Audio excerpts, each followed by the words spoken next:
How does safe houses not get made? Because they're kind of like sitting ducks. Like they're a house, people go in and out, they don't move. It all depends on how much you use it.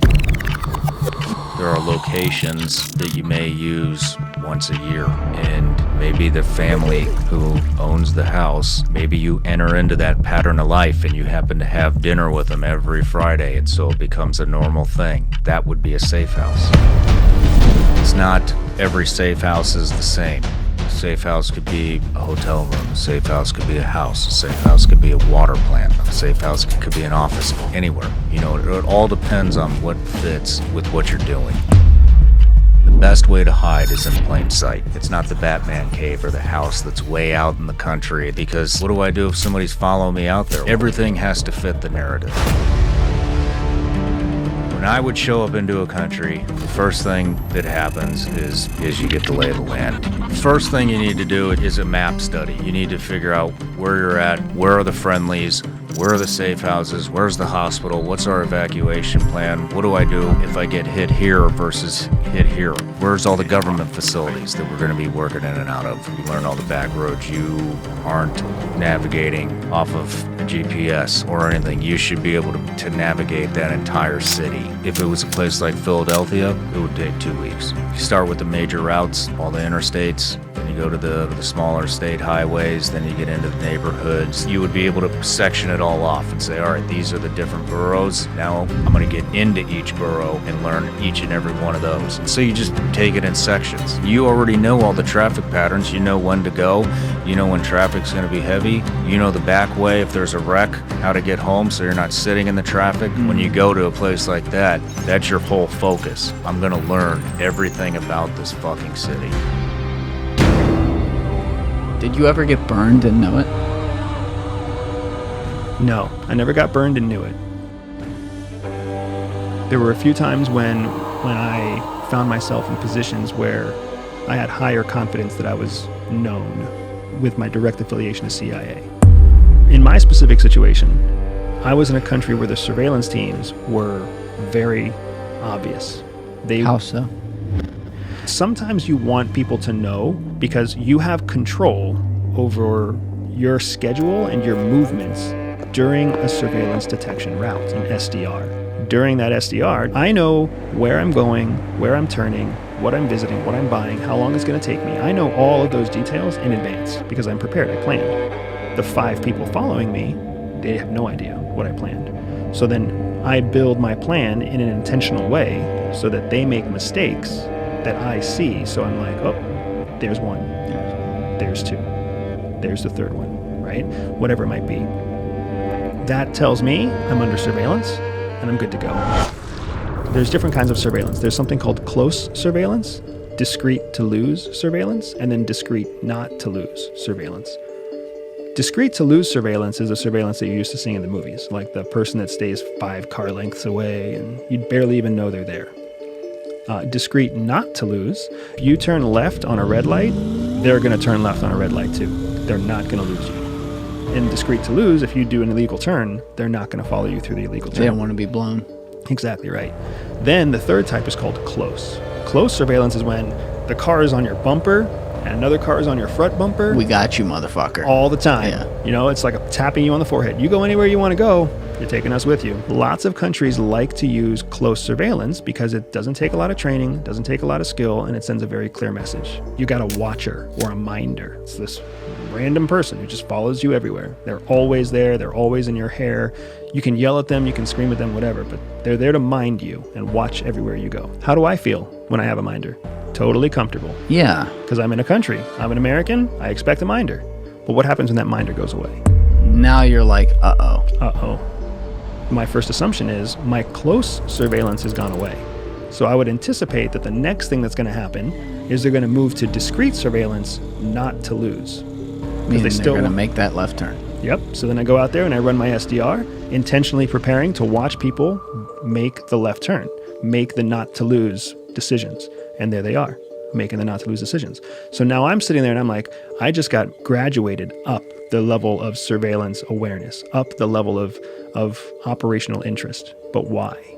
What, did the minder see me do something? Did some other piece of information come across that brought me to their attention? Why am I being graduated up in terms of sophistication?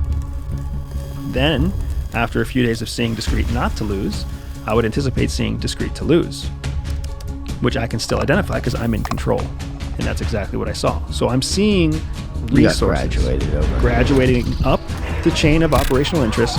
They're pouring more time, more interest, more training, more people into me, and I don't know why. That's a clear indicator right there of, like, the next step after discrete not to lose is someone comes in and breaks into your hotel room and wraps you up, and you're in a local police precinct asking or answering questions within the confines of their law, like one step away from espionage charges. So that's, you pull the red chute, and then whenever those things happen, we have protocols and processes that we follow to secure the officer first, and then reverse engineer the circumstances that led to that suspicion. Most important thing is keeping an officer safe. This is also something that's very different between us and the military. CIA does not want to lose an officer. An officer is millions of dollars in training. An officer is decades of intelligence. You lose one trained officer, and then you lose all the intelligence that officer could ever produce over the entirety of their career. So as soon as they're at risk, they get pulled back. We try to self-rescue. Only in the event that we're like, we can't self-rescue, or our self-rescue options we believe to be OBE, overcome by events, then there's actual teams that would come in and help exfiltrate us out. Exfiltrations are when a team of people come to exfiltrate a priority asset out of a dangerous situation. Sometimes it's like cargo. No kidding, you box somebody up into a wooden crate. They're sitting in a crate bound up for the next 48 hours or so, eating MREs and living off of canned oxygen to make sure that they can get where they got to get, right, without being detected. So it's not always sexy. It's not at all like in the movies. You also, rarely will you have the situation where a CIA officer is captured, taken to like a hotel room, beaten, tortured, and interrogated, and then like a Delta team comes in and extracts them. That's not really how it works either. It's more like the officer comes into a situation where they feel like they're at high risk. They send some kind of trigger warning that says that they're at high risk, and they will try to self-exfil, self-evac, self-rescue. So then we'll go through our own process. Maybe we have a secondary passport just for that situation, or maybe we have a weak spot in the border that we know we would be able to exploit, where we can walk illegally between whatever Germany and Poland and just cross the border, and then we're in a different country and we're outside of reach. So it's like playing a game of chess. The person who wins in a game of chess is rarely the person who makes the best moves. It's the person who makes the least mistakes.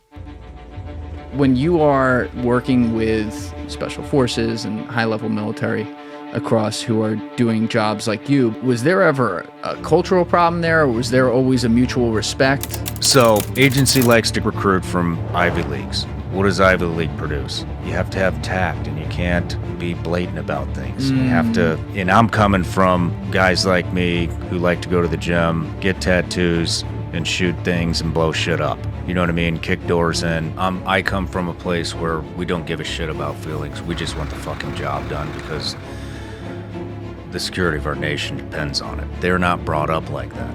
All I'm saying is you're getting two different cultures, yes. Very different cultures. And so when you get these type of personalities together, they generally clash. They don't know what they're getting into. FBI operate in teams, at least teams of two, usually teams of larger than two. CIA operates alone. Their team is remotely somewhere else. They send messages back to their team that sits in Langley, Virginia, and then they've got like 100 people there that do whatever they do, right? When you have a team, like a team of 5, let's say, for FBI, everything is very complicated. The team has to communicate across all 5 people, 5 schedules, 5 personalities, whatever else, 5 different sets of life problems. It becomes very complicated. Solo operator, very simple. They don't have to communicate with anybody. They don't have to ask permission from anybody. They have their authorities before they walk in. They operate independently. Nobody can move as fast as an independent operator can move. That's the difference between the two. So we always have superiority of movement, superiority of information, because we're the solo operator. Thank you for watching the documentary, guys. If you want to check out the full podcast episodes we featured in this one, there is a playlist at the top of the description below. Other than that, if you haven't already subscribed, please smash that subscribe button and hit that like button on the video before you leave. Thank you.